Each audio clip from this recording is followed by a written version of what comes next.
네, 농촌에 집을 짓고 사시는 분들 보면 사실 기존의 주민들과 화합을 잘 못하는 경우도 적지 않다고 하던데요. 네네. 단지형 전원주택도 가능한 거 아닙니까? 네, 그렇습니다. 사실 연고가 없는 지역이라면 농촌에서 기존 주민들과 화합하는 것 자체가 그렇게 쉽지가 않습니다. 네. 그렇기 때문에 비슷한 사람들끼리 편하게 모여 사는 단지형 전원주택을 고르는 사람들이 상당히 많습니다. 이런 단지형 전원주택은 강원도나 충청도 지역에 많이 들어서고 있습니다. 함께 보시겠습니다.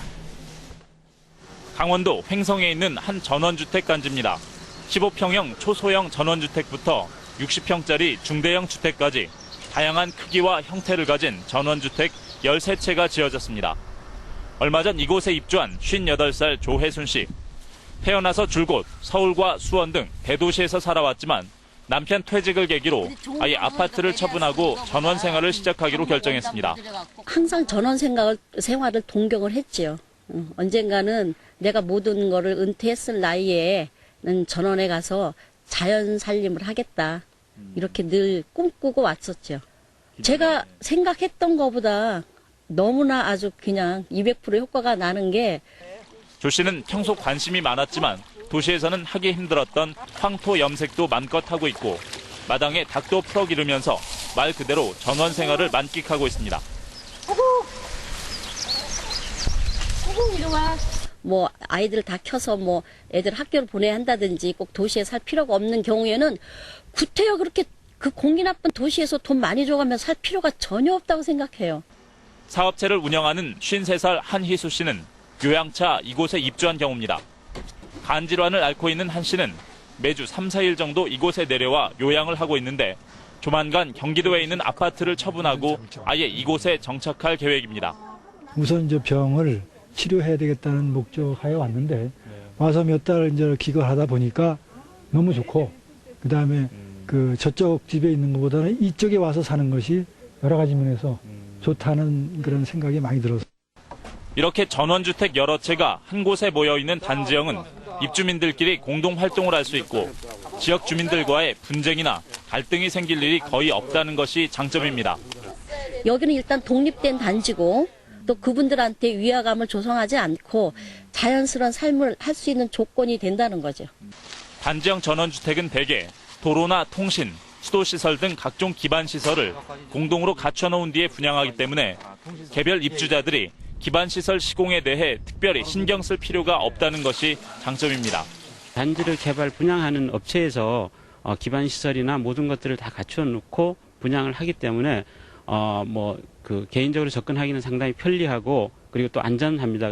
서울과 가까운 수도권의 경우 땅값이 평당 100만 원까지도 매겨지지만 수도권을 벗어나면 평당 30만 원에서 50만 원 선이면 적당한 땅을 구입할 수 있습니다. 건축비는 평균적으로 평당 300만 원 정도입니다. 또 농가 전원주택과 마찬가지로 서울과 수도권, 광역시가 아닌 지방에 입주하게 되면 양도세 면제 혜택도 받을 수 있습니다. 28평이거든요. 여기는 이제 기준 시가가 5천만 원이 나왔습니다. 여기도 역시 안 해요? 예, 여기도 역시 세금이 안 되는 곳입니다. 집입니다. 최근에는 세금 혜택을 볼 수 있는 20평 미만의 미니 전원주택 단지가 속속 들어서고 있어서 단지형 전원주택 선택의 폭은 점점 늘어나는 추세입니다.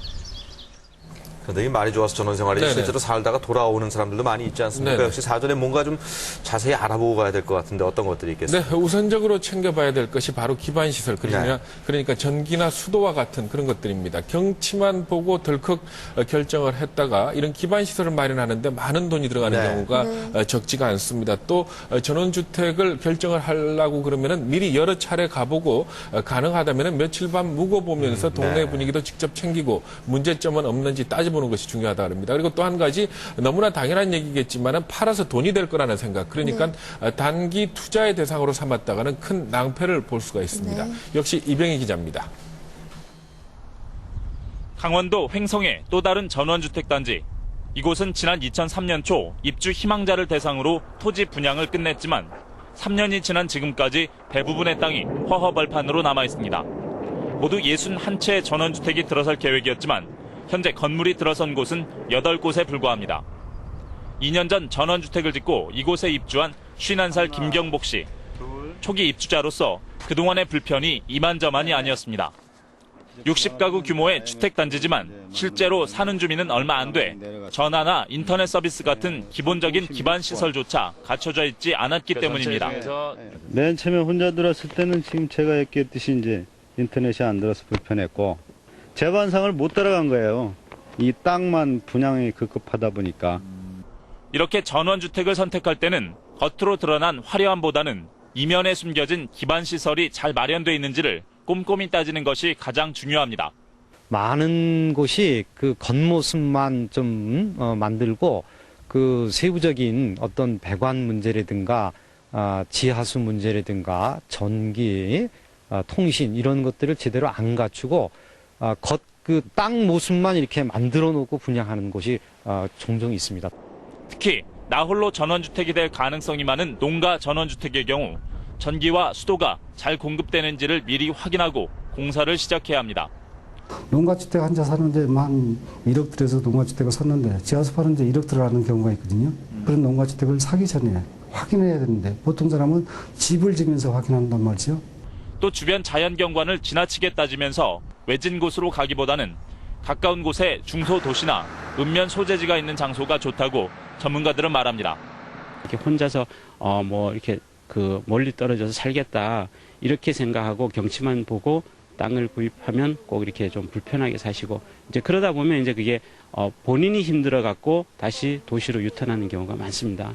전원주택은 일반 아파트와는 달리 쉽게 팔 수 없다는 환금성 문제가 있기 때문에 단기 투자 목적을 위해 무리하게 대출까지 하면서 구입하는 것은 위험하다고 전문가들은 충고하고 있습니다. SBS 이병희입니다.